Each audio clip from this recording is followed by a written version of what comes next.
Hi, everybody. Welcome to the QB School. I am JT O'Sullivan. Today, we are talking about quarterbacks changing plays at the line of scrimmage. How often does it happen? How does it happen?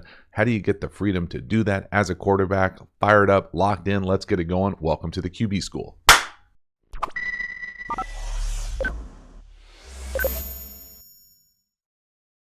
So the idea for this video came from Stuart Mansfield to build on the question of disliked plays. How much scope do individual coaches give quarterbacks to change calls at the line?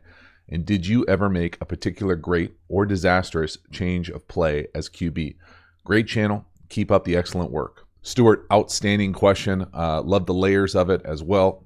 We'll get into kind of the first element of it, the process part of it. How do quarterbacks and coaches make that decision to allow quarterbacks to have the autonomy to be able to change the play at the line of scrimmage? I think it really is a system by system, coach by coach via player, kind of case by case thing. And what I mean by that is, in most systems at the higher or highest levels of ball, there are certainly systems in place to allow a quarterback to change a play. There is.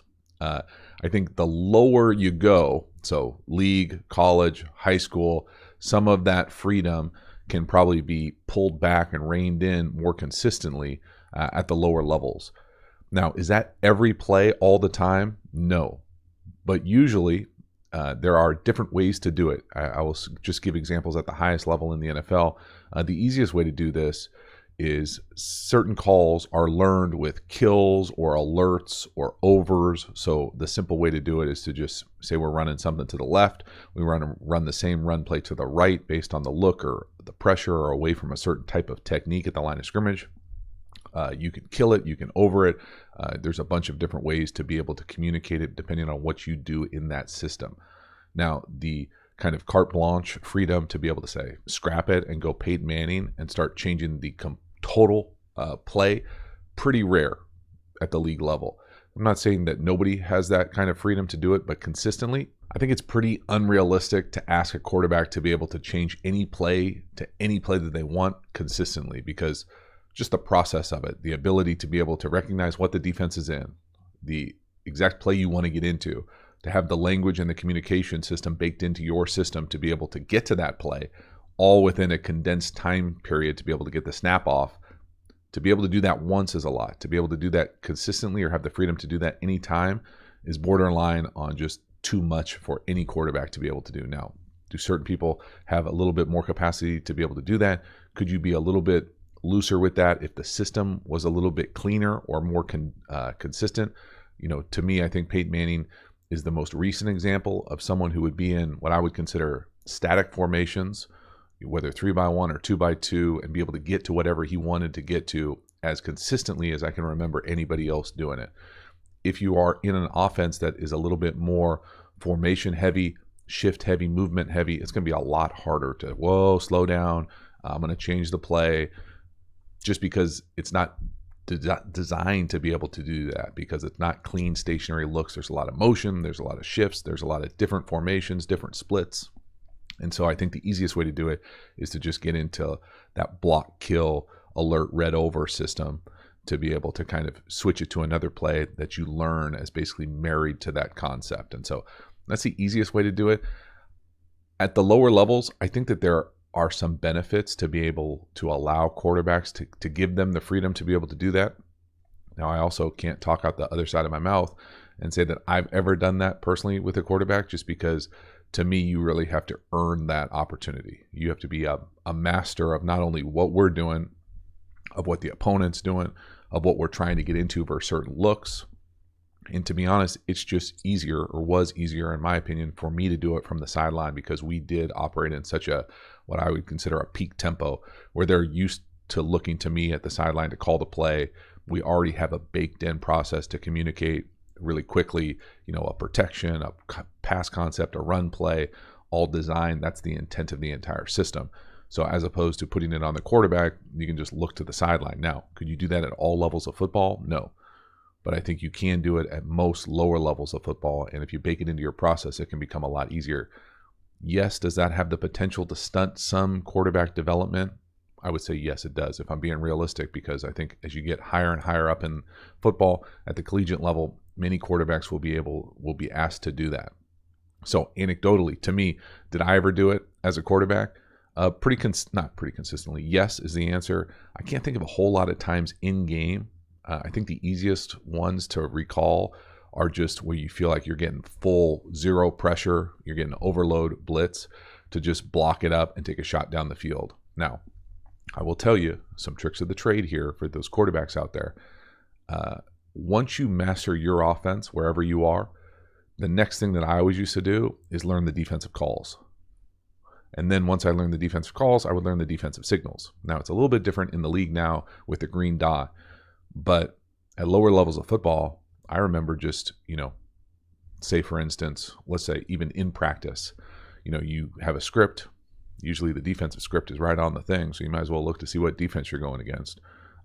If you're in kind of like a 7-on-7 setting in the summer, say you're going just, players versus players, and I know the defensive calls, well, then I can get into whatever I want to get into. And so those are the easiest ways, I think, about those types of things. If we've got quarter beaters and they're making their quarter adjustments, quarter calls, then let's get into those plays. So those types of things. Now, is that realistic to happen a whole lot on, in a game? No, but I do think it makes you kind of think football quickly to be able to speak both sides of the ball and understand exactly what their rules are and use their rules against them. The other part about this, and I will say that I did this a number of times in college and in the league, was in the league more at practice, but in college in the game, I would just be the quarterback in the huddle looking at the defensive signaler. So if I'm the defensive signaler and y'all are looking at me and I go, okay, that to me doesn't look like a pressure. That looks like over sky cover 3 or over 1, or how about this one? Like under robber or thief, some sort of, man coverage. Pretty simple. Now, how about this one?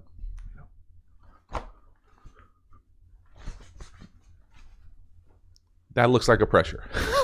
So you don't have to be a genius to be able to decipher some of these football signals to know what is a pressure and what is, a base coverage element of it. So if I got some sort of crazy signal, or some guys, sawing his arm off, or there's some sort of explosion or something like that, or some sort of twist or something, like, yeah, I'm going to get into some sort of block it up, take a shot. Now, you can do that also as a play caller on the sideline if you've got the capacity to get the play in quickly and look at the defensive signal.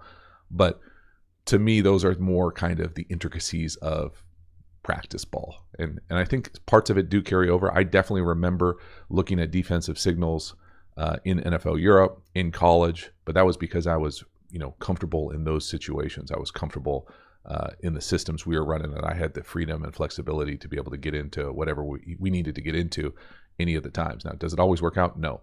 I can tell you, I remember vividly having conversations with my college offense coordinator asking me why I checked a certain run play to another run play to the other side, and I used to say it looked like the angles were better. Well, then we'd sit down and watch the film together, and he'd be like, well, your angles stink because they got an extra guy over there. Don't do that again. And so the part of me understands that when you're in the game, sometimes you just have to feel like, hey, we're really running it well on the right side. Well, let's live with what the coaches are asking us to do. We don't have to change everything all the time. So I definitely went probably too far changing plays at certain times, and you have to learn from those things and go backwards and realize the film doesn't lie, and to be able to analyze, what exactly were you doing? What did you see? What did you think you saw? And then be able to decipher what's best for the team, the program, the offense, those types of things. So I think that there can be benefits to allowing the quarterback to do it. I think it adds a level of difficulty, but if you're trying to develop a quarterback to go play at the next level where they'll probably be asked to do that, I think it's something you should think about. But I think that you've got to be able to create the framework or the lane or the rails to be able to allow them to fail, but not necessarily have it be a catastrophic failure. So many of the stories that I just told were about practice or about, not necessarily the highest levels of football, where those things are a lot more guarded as far as if you change a play in the league, you better know exactly what the hell you're doing and be able to have a great justification for what you're doing when you're doing it. And so I think it just comes with a heightened level of urgency and precision when it comes to higher and higher levels of ball. So Great question. Hopefully you dug it. If there were gaps or things that didn't make sense, please ask me in the comments to the video. As for this one, thanks so much for hanging to the end. I will see you next time. Have a good one.